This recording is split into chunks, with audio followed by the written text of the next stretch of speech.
சென்னை தியாகராய நகரில் தீப்பற்றி எரிந்த சென்னை சில்க்ஸ் கட்டடத்தை இடிக்கும் பணிகள் 4வது நாளாக தொடர்கின்றன. இதுகுறித்த கூடுதல் விவரங்களை வழங்குவதற்காக செய்தியாளர் ஆனந்தன் இணைகிறார். அவரிடம் தகவல்களை கேட்டு பெறலாம். ஆனந்தன், 3 நாட்களில் இடிக்கும் பணி முடியும் என்று ஆரம்பத்தில் அறிவிக்கப்பட்டிருந்தது. தற்போது 4வது நாளாக நீடிக்கும் பட்சத்திலும் 15% பணிகள் கூட முடிவடையவில்லை என்ற தகவல் வந்திருக்கிறது. தொய்வுக்கு என்ன காரணம்?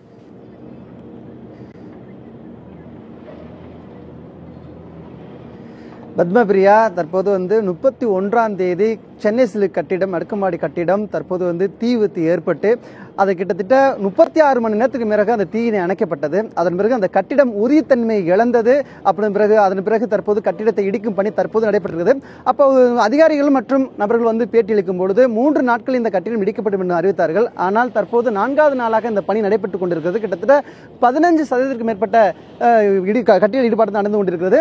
தற்போது சாக்கற்றர், அதிக திறன் கொண்ட சாக்கற்றர் இடிக்கும் பணிகள் தற்போது நடைபெற்றது. ஆனால் அந்த சாக்கற்றி தற்போது அந்த மிஷினில் இருக்கக்கூடிய பெல்ட் அறுந்திருக்கிறது. அதனால் இப்பொழுது நிறுத்தி வைக்கப்பட்டிருக்கிறது. இருந்தாலும் மற்றொரு சாக்கற்றர் மூலமாக அகற்றப்பட்ட இரும்பு கம்பிகளை அகற்றும் பணி தற்போது நடைபெற்றுக் கொண்டிருக்கிறது. குறிப்பாக இது அடுக்குமாடி, பல அடுக்குமாடி கட்டிடத்தை கொண்டது. இங்கிருந்து கிட்டத்தட்ட 122 அடி தூரம் கொண்டது. இந்த கட்டிடம் கிட்டத்தட்ட 163 நீளம் கொண்டது. 22,000 சதுரடி பரப்புல கொண்டது. இது அகற்றும் பணியில் சற்று காலதாமதம் ஏற்படக்கூடிய ஒரு சூழல் இருக்குது.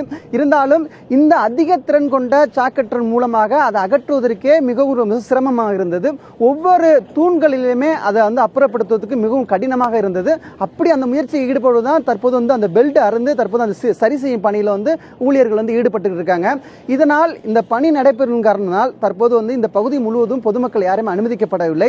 6வது நாளாக தொடர்ந்து இந்த சாலைகள் போக்குவரத்துகள் மாற்றம் செய்யப்பட்டிருக்கிறது. இங்கிருந்து டி நகர் பேருந்து நிலையத்தில் கோடம்பாக்கம் செல்லக்கூடிய உஸ்மான் சாலைகள் மாற்று வழியாக வெங்கட்ராமன் சரி பர்கிட் ரோடு வழியாக மாற்றப்பட்டிருக்கிறது. தொடர்ந்து இந்த பணிகள் நடைபெற்றுக் கொண்டிருக்கிறது. கிட்டத்தட்ட இந்த பணி அடுக்குமாடி கட்டிடத்திலிருந்து மேலிருந்து இடிக்கக்கூடிய ஒரு சூழல் இருக்குது. அப்பொழுது மேலிருந்து இடிக்கக்கூடிய அனைத்துமே துகள்களுமே கீழே விழுந்து அதை அப்புறப்படுத்துவதற்கான மிகவும் சிரமமா இருக்கிறது. ஏனென்றால் பின் வழியாகத்தான் இது செல்லக்கூடிய ஒரு சூழல் இருக்கிறது. அங்கிருந்து அந்த இடிக்கப்பட்ட துகள்களை சிதல்கள் எல்லாம் அப்புறப்படுத்துவதில் சற்று கடினமாக இருக்கிறது.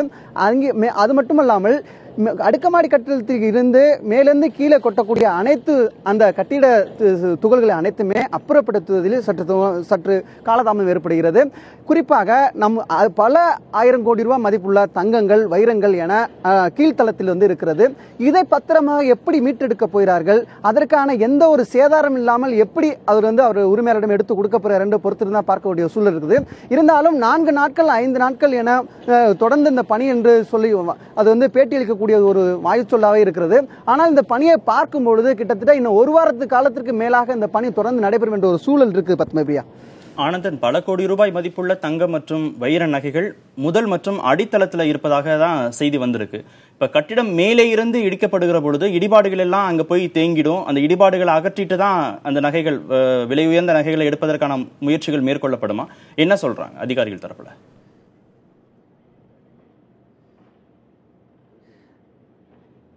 கட்டிடத்தில் அடித்தளத்தில் மிகவும் பாதுகாப்பாக இருக்கக்கூடிய இடத்துல தான் அந்த தங்கம், வைரம் என பல கோடி ரூபாய் மதிப்பிலான பொருட்கள் அங்கிருந்து வைக்கப்பட்டிருக்கிறது.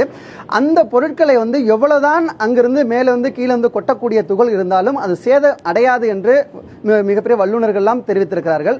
அந்த வகையில் தற்போது நகைகளுக்கும் மற்றும் வைர நகைகளுக்கும் எந்த பாதிப்பு வராது என்று தகவல் இருக்கிறது.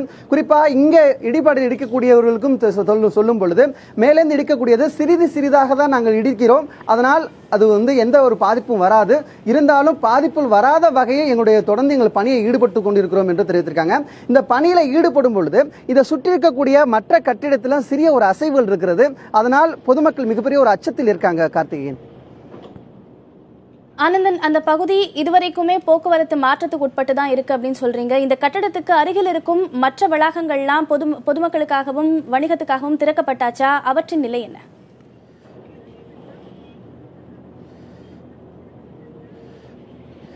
கிட்டத்தட்ட இந்த மையமான பகுதியாக வைத்து 2 பக்கமே 50 மீட்டர் இடைவெளி தூரத்திற்கு மட்டுமே கடைகள் திறக்கப்பட்டிருக்கிறது. டி நகர் பேருந்திலிருந்து வரக்கூடிய நபர்கள் பாத்திமா சுவரையும், அதே போல இந்த கட்டிடத்தில், அதாவது சென்னை சில்க் கட்டிடத்திலிருந்து இந்த சைடு, அதாவது உஸ்மான் சாலை கீழே அடிப்பகுதியில் இருக்கக்கூடிய பகுதியிலிருந்து சரவணா ஸ்டோர் வரை கிட்டத்தட்ட 50 மீட்டர் இடைவெளி தூரம் தான். அந்த பகுதியில் மட்டுமே உட்பட்ட பகுதியில் கடை திறக்கவில்லை. அதே போன்ற மற்ற பகுதியில் இருக்கக்கூடிய பகுதியில் கடைகள் திறந்திருக்கிறது. பொதுமக்கள் வழக்கமாக சென்று கொண்டிருக்கிறார்கள். இந்த பகுதி 50 மீட்டர் சுற்றுப்பரப்பில் இருக்கக்கூடிய கடைகள் மட்டுமே எதுவுமே திறக்கப்படவில்லை. குறிப்பாக இந்த பகுதி முழுவதுமே காவல்துறை கட்டுப்பாட்டில் இருக்கிறது. பொதுமக்கள் யாருமே அனுமதிக்கப்படவில்லை. பத்மபிரியா.